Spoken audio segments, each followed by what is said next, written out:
Hello my dear students, how are you. आप सभी का हमारे यूट्यूब चैनल में बहुत बहुत स्वागत है। स्टूडेंट्स, जैसा कि आप सब जानते हैं कि हम निरंतर आपके लिए वीडियो बना रहे हैं और उसमें आपकी हर प्रॉब्लम को ध्यान में रखते हुए नेक्स्ट वीडियो में उसमें करेक्शन करते हुए बताते हैं। स्टूडेंट्स, लास्ट वीडियो में मैंने आपको परमाणु भार, ग्राम परमाणु भार, परमाणु द्रव्यमान इकाई और औसत परमाणु भार के संदर्भ में बताया था। गाइज, आज हम जो बताने वाले हैं वो है अणु भार। ओके स्टूडेंट्स, अणु भार।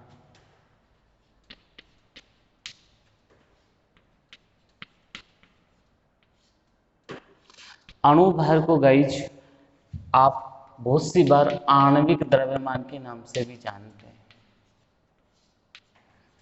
आणविक द्रव्यमान के नाम से भी जानते हैं।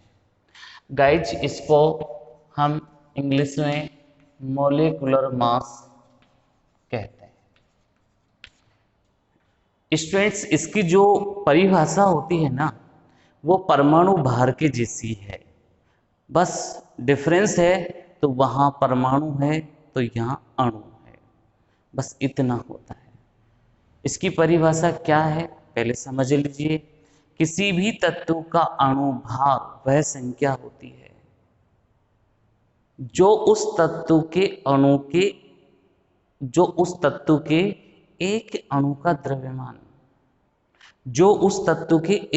का द्रव्यमान, कार्बन 12 समस्थानिक के 1/12वें भाग से कितना गुना भारी है।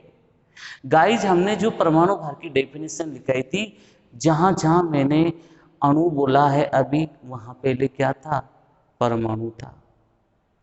वास्तविकता में अणु भार क्या होता है? किसी भी अणु में उपस्थित परमाणुओं का भार होता है। अगर हम सभी अणु में उपस्थित सभी परमाणुओं के परमाणु भार को जोड़कर लिख देते हैं तो वह उसका अणु भार आ जाता है। वह उसका क्या आ जाता है गाइज? अणु भार आ जाता है।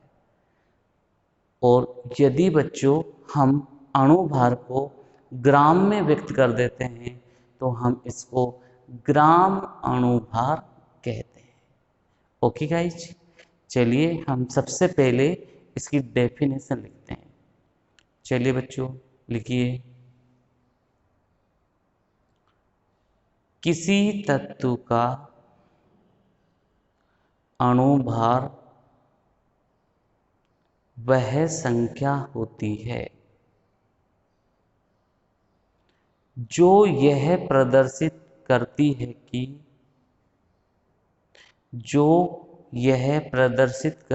कि उस तत्व के एक अणु का द्रव्यमान कार्बन 12 समस्थानिक के 1/12वें भाग से कितना गुना भारी है।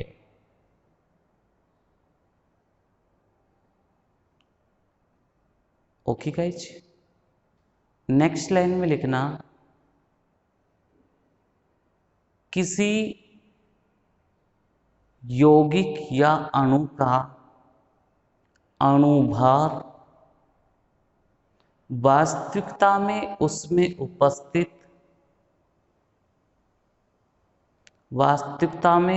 उपस्थित सभी परमाणुओं के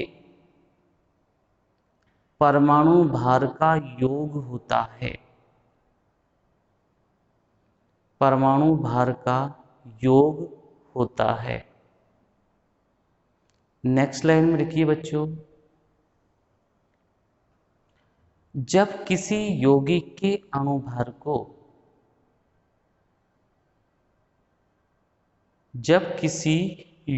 या पदार्थ के अणुभार को ग्रामों में व्यक्त किया जाता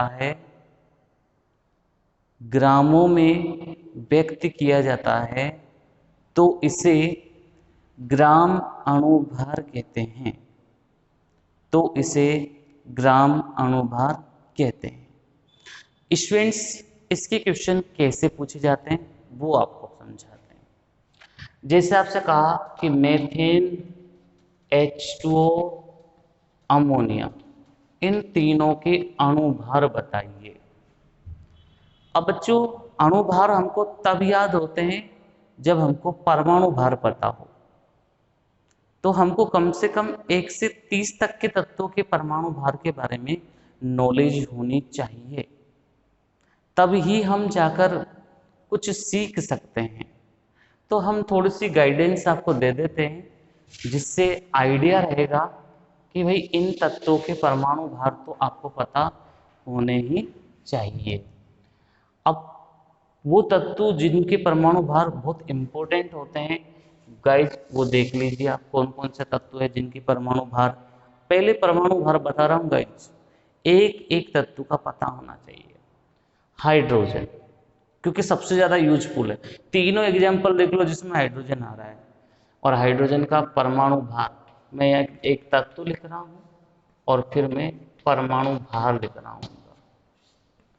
स्टूडेंट्स, मैं औसत परमाणु भार के रूप में इनको व्यक्त करूंगा। होता तो इसका 1.008 है सही तो, लेकिन मानते किसके बराबर है? 1 के बराबर। ये लगभग बराबर है, 1 ही मानते हैं। तो ये इसका औसत परमाणु भार एक तरीके से।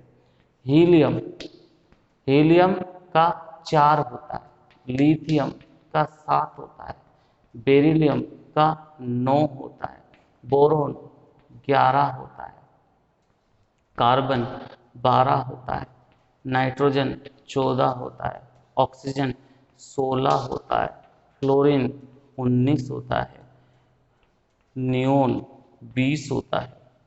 ये सब बच्चे जानते हैं। नहीं भी जानते हो तो सीख जाओ बच्चों, सीखना पड़ेगा, क्योंकि अगर नहीं सीखोगे तो आप न्यूमेरिकल नहीं कर पाओगे गाइस। देखिए इसके बाद में 11 कौन होता है? सोडियम, सोडियम का होता है 23। मैग्नीशियम, मैग्नीशियम का होता है 24। एल्यूमिनियम, एल्यूमिनियम का होता है 27। सिलिकॉन, सिलिकॉन का होता है 28। सल्फर से पहले फास्फोरस, फास्फोरस का होता है 31। इसके बाद में सल्फर, सल्फर का होता है 32। इसके बाद में क्लोरीन, इसका होता है 45.5। इसके बाद में ऑर्गन, ऑर्गन का होता है 39.9, 39.9। ऑर्गन के बाद में होता है पोटेशियम, जिसका होता है 39। और इसके बाद में कैल्शियम, कैल्शियम का होता है 40। स्टूडेंट्स, इस ग्रुप को देखो आप, ऑर्गन और पोटेशियम को। ऑर्गन और पोटेशियम को अगर देखोगे तो सीधी सीधी घटनाएं समझ में आएगी कि आवर्त सारणी में मेंडलीव नाम के वैज्ञानिक ने कहा था कि जब तत्वों को उनके परमाणु भार के बढ़ते हुए क्रम में व्यवस्थित किया जाता है तो तत्वों के भौतिक और रासायनिक गुण उनके परमाणु भारों के आवर्ती फलन होते हैं। स्टूडेंट्स, ये बढ़ते हुए क्रम में होने चाहिए थे, लेकिन ये यहाँ पर असंगत युग्म प्राप्त हुआ। ज्यादा वाला पहले आ गया और कम वाला बाद में आया, तो ये एक असंगत युग्म का काम करेगा गाइज। अब देखिए, और देखिए जो आपको याद रखने हैं सबसे ज्यादा, स्कैंडियम। स्कैंडियम को गाइज आप 45 से याद रख सकते हैं। इसके बाद में टाइटेनियम, टाइटेनियम गाइज आप याद सकते हैं 49.5, इतना याद रख सकते हैं। इसके बाद में टाइटेनियम के बाद में वेनेडियम, वेनेडियम समथिंग 50.9 होता है, क्या याद सकते हैं। क्रोमियम 52 के समथिंग आप याद रख सकते हैं। मैग्नीज 55 के समथिंग याद रख सकते हैं। आयरन 56 के समथिंग याद रख सकते हैं। कोबाल्ट 58.9 और निकल 58.7। स्टूडेंट्स, ये भी दोनों ऐसे एग्जाम्पल है जो असंगत युग्म का काम करते हैं, पहले ज्यादा वाला फिर कम वाला। कोबाल्ट निकल गया कॉपर 63.5 और स्टूडेंट जिंक 65.5। 3। स्टूडेंट्स, ये परमाणु भार प्रत्येक बच्चे को याद होने चाहिए, क्योंकि सबसे ज्यादा यौगिक जो बनेंगे इन्हीं तत्वों से निर्मित होते हैं। इन्हीं तत्वों से क्या होते हैं गाइज? निर्मित होते हैं। इसलिए प्रत्येक बच्चे को हमको इनके परमाणु भार पता होना चाहिए। स्टूडेंट्स, अगर किसी बच्चे को परमाणु भार पता है, ये 1 से 30 तक के मिनिमम तो होने ही चाहिए, ये इतने तो होने ही चाहिए, तभी आगे जाकर आप अणुभार कैलकुलेट करेंगे।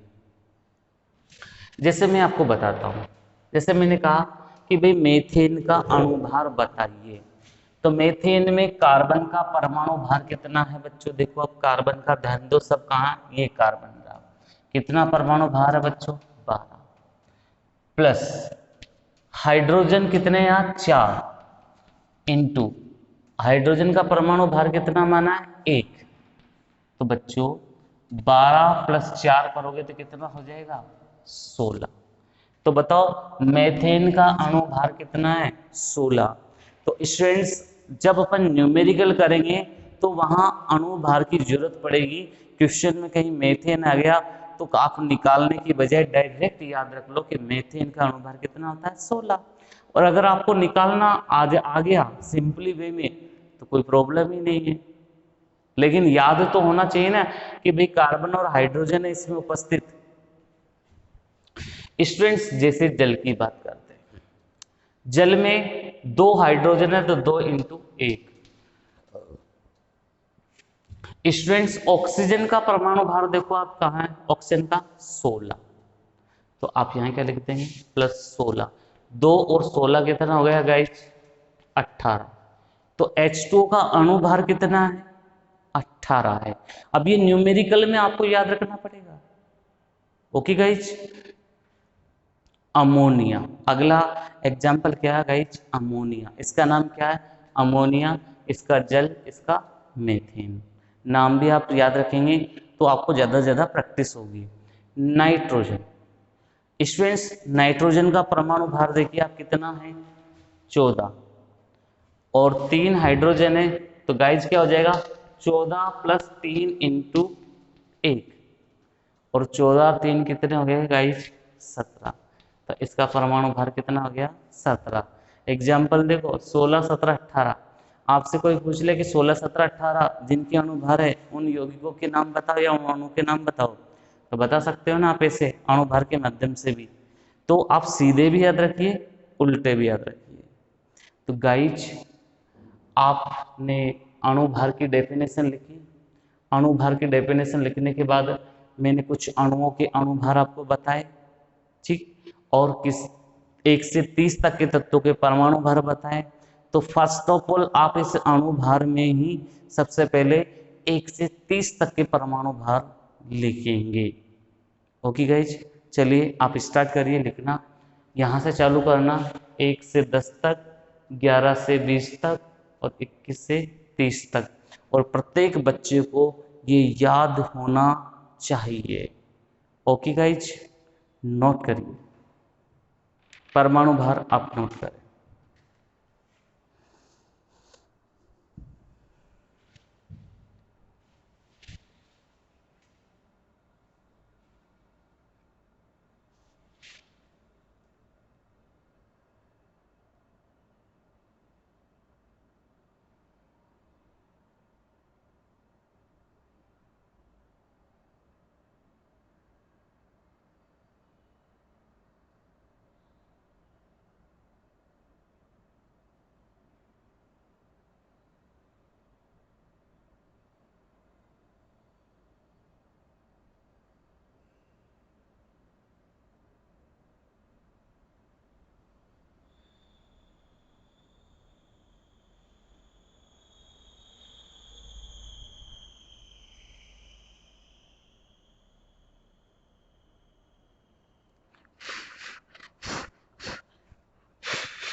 चलिए बच्चों, आपने परमाणु भार सभी नोट कर लिए।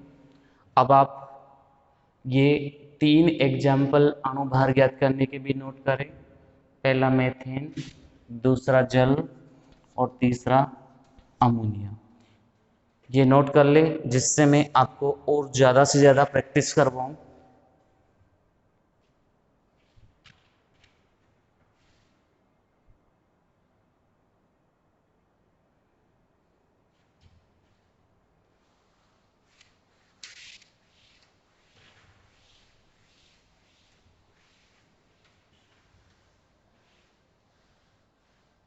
स्टूडेंट्स, आप केमिस्ट्री से बिल्कुल डरे नहीं। रेगुलर पढ़े, चीज़ों को धीरे धीरे समझते जाइए। आपके माइंड में ये सब चीज़ें धीरे धीरे एंटर करती जाएगी। अगर हम किसी चीज़ को एक दिन में याद करने की कोशिश करेंगे तो सॉरी, नहीं हो पाएगा। आप यदि मेरे से सब कुछ सीखना चाहते हैं तो मैं आपको तभी सिखाऊंगा जब आप मेरे चैनल को क्या करोगे बच्चों, शेयर करोगे, एक से ज़्यादा बच्चों को बताओगे। तब ही मैं आपको बहुत अच्छी तरीके से और ज़्यादा सिखाऊंगा। क्योंकि ज़्यादा बच्चे जुड़ेंगे, मेरे से प्रॉब्लम पूछेंगे, तो मैं और ज़्यादा सिखाने का प्रयास करूंगा। तो गाइज, अगर आप मेरे से इन केमिस्ट्री को सरल से सरल तरीके से सीखना चाहते हैं तो आप पहले मेरा एक काम करेंगे, आप ज़्यादा से ज़्यादा बच्चों को इस चैनल को शेयर करेंगे। गाइज, आप ऐसा करोगे तब जाके मुझे भी अच्छा लगेगा। तो अच्छा लगे तो ही शेयर करना, अदरवाइज मत करना। ऐसे नहीं कि आपको ही समझ में नहीं आ रहा और दूसरे को बताने चले। अगर आपको समझ में आता है तो शेयर कर देना, नहीं समझ में आता है तो अपना भी डिलीट कर देना, कोई मतलब नहीं पढ़ने का। चलिए, तो हम गाइज और एग्जाम्पल लेते हैं, क्योंकि आपके पास एनर्जी की कमी है। तो एग्जाम्पल लेते हैं चौथे नंबर का, ग्लूकोज। गाइज, ग्लूकोज का भी सूत्र यही होगा जो फ्रक्टोज का होगा, जो फ्रक्टोज का होगा, जो ही गैलेक्टोज का होगा। स्टूडेंट्स, से मैंने 3 सूत्र लिख दिए, बड़ा कंफ्यूज मत हो जाना। ये सभी शर्कराएं होती है, कार्बोहाइड्रेट शर्कराएं होती है। तो ये कार्बोहाइड्रेट जो शर्कराएं मोनोसेकेराइड शर्करा की कैटेगरी में आती है। और इन सब का सूत्र होता है बच्चों C6H12O6। ये सूत्र होता है। अब स्टूडेंट्स, इसका आपसे पूछा जाए कि भाई अणु भार बताइए, तो सिंपल बात है, 6 इंटू कार्बन का कितना होता है बच्चों, 12 इंटू हाइड्रोजन का कितना होता है, 1, प्लस 6 इंटू ऑक्सीजन का परमाणु भार कितना होता है, ऑक्सीजन का 16। बस हो गया काम। 6 इंटू 12 करोगे तो क्या होता है, 72। 12 इंटू 1 करोगे क्या होगा, 12, और 6 इंटू 16 करोगे तो 96। अब 6 2 8 2 10 हासिल की, 1 10 10 और 8 18, यानी कि 180। अगर आप इसको ग्राम में व्यक्त कर दोगे तो ये ग्राम अणु भार हो जाएगा। याद है ना, मैंने बोला था। तो बच्चों, ये ग्लूकोज का अणु भार होता है। ग्लूकोज की देख के कुछ याद आ रहा है ना, ग्लूकोज पी लिया आपने। तो आपको ध्यान रखना है बच्चों डायरेक्ट कि ग्लूकोज का अणु भार कितना होता है, 180। सोल्व करने की जरूरत नहीं पड़नी चाहिए, तब है आनंद। तो अब देखिए, और 5वें एग्जाम्पल देखिए, शर्करा, सुक्रोज। बच्चों, कभी आप ये नाम सुने, सुक्रोज सुने या माल्टोज सुने या लैक्टोज सुने? अगर ये तीनों नाम आप कहीं पर भी सुनते हो तो बच्चों, ये तीनों क्या होती है, डाइसेकेराइड शर्कराएं होती है, जिनका सूत्र फिक्स होता है C12H22O11। ये सूत्र होता है। अब बच्चों, इसका आप सेल्फ निकाल सकते हैं। सेल्फ तो अब आप बहुत सारे निकाल रहे हैं। 12 इंटू 12, 12 कार्बन है और कार्बन का परमाणु भार 12 होता है। 22 हाइड्रोजन है तो हाइड्रोजन का कितना होता है, 1 होता है। 11 ऑक्सीजन है तो ऑक्सीजन का कितना होता है, 16 होता है। 11 इंटू 16, तो देखो 12 12 कितना होता है, 144। 22 इंटू 1 करोगे तो 22 होता है। 11 इंटू 16 करोगे तो 176 होता है। ठीक, अभी सबको जोड़ो, 6 2 8 4 12 हासिल की 1, 7 और 1 8, 8 2 10, 10 और 4 14 हासिल की 1, 1 1 और हासिल की 1, 342, 342 आया समझ में, 342। तो गाइज ये दोनों एग्जाम्पल आप नोट करें, बहुत अच्छे एग्जाम्पल है, कंपटीशन में इनकी क्वेश्चंस बहुत अच्छे आते हैं, डायरेक्ट अगर आपको याद हो जाते हैं तो ये तो बहुत अच्छी बात है, नोट कर लीजिए बच्चों।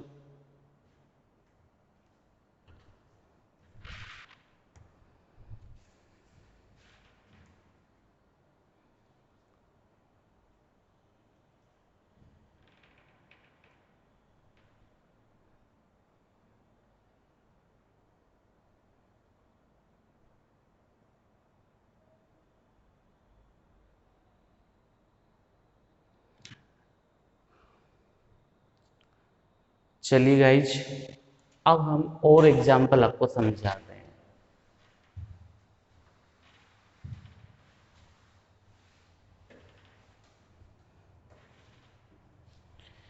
और एग्जाम्पल्स स्टूडेंट्स और लेते हैं, देखिएगा, जैसे HCl, HNO3, H2SO4, H2C2O4, KMNO4, K2Cr2O7,